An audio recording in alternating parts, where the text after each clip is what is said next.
So our first question is, what is architecture? Mm-hmm. Okay, so what is architecture? I would have to say personally, you could have a lot of answers. It could be the play of volumes in light. It could be production of drawings for construction of buildings. For me, architecture is really a cultural practice. It's representing, or not representing is the wrong word, it's bringing into physical form a lot of the values of a culture. It's showing what's contemporary in cities.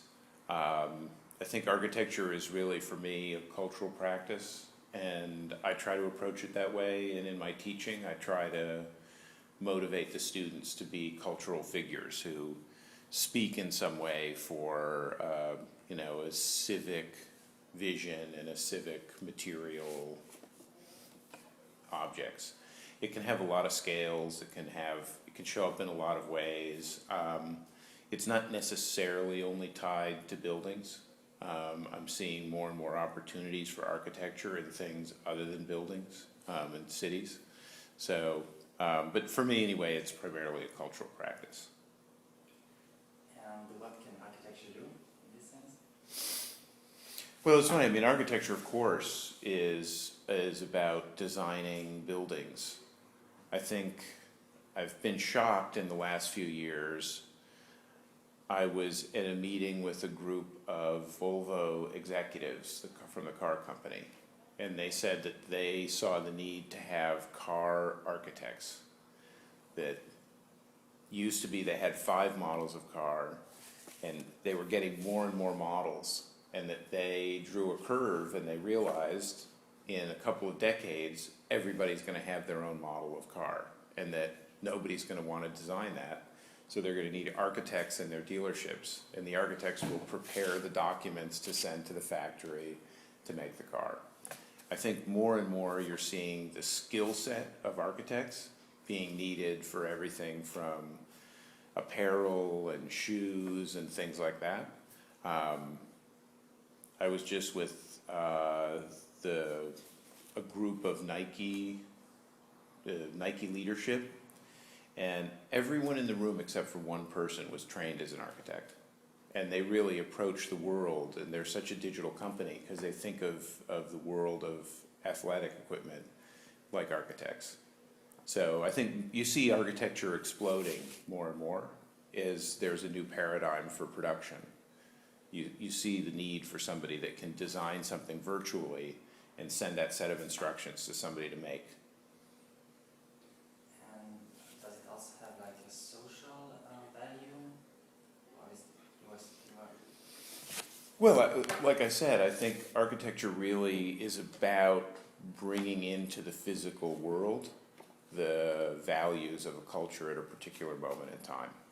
And I think architecture has always been a little bit ahead of other fields in terms of its ability to do that. If you look, just in my lifetime, the deconstructivist architecture show was 10 years before clothing designers and artists started talking about deconstruction.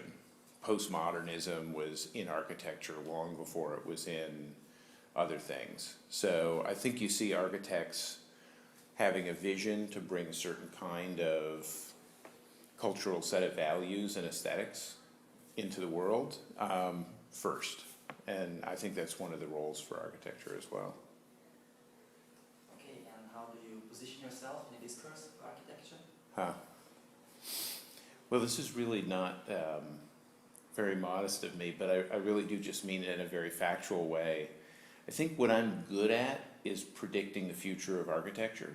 I think ever since I was in my 20s, I had the perspicacity to see things coming into architecture from other places, and also to just look around at what architects were doing and extrapolate that into the future. So I think with digital technology, with CNC, I really see my role in the field less about realizing things, more about pointing in a direction where things could be headed or where things are inevitably heading.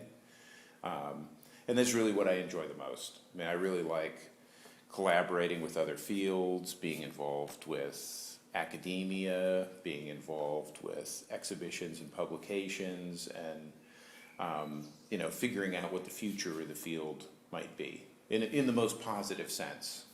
So I try to be always looking ahead and being optimistic, and a little bit proselytizing about where I think things should be going.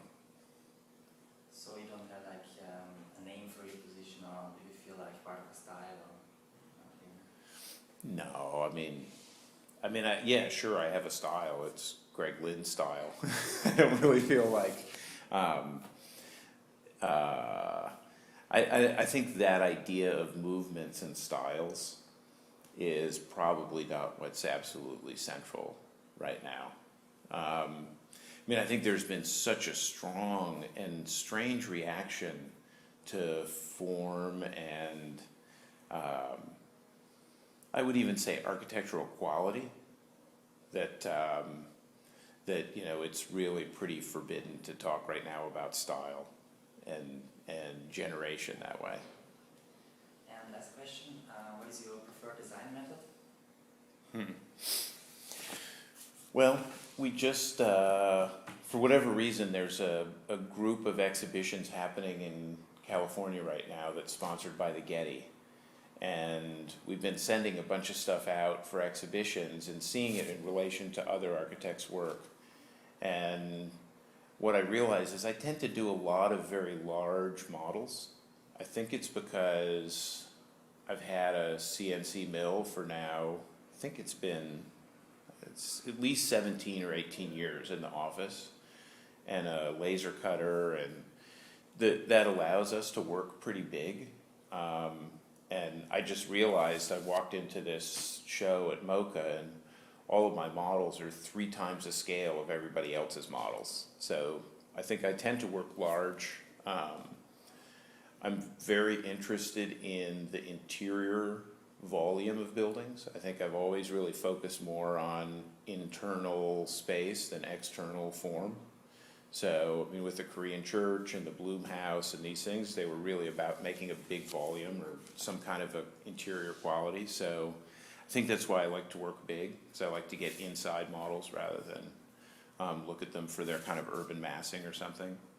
And then obviously I work digitally.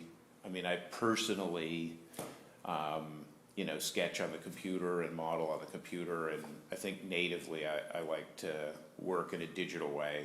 Which doesn't preclude other things, but we tend to work a lot in 3D digitally very early, and then go to very large models also pretty early.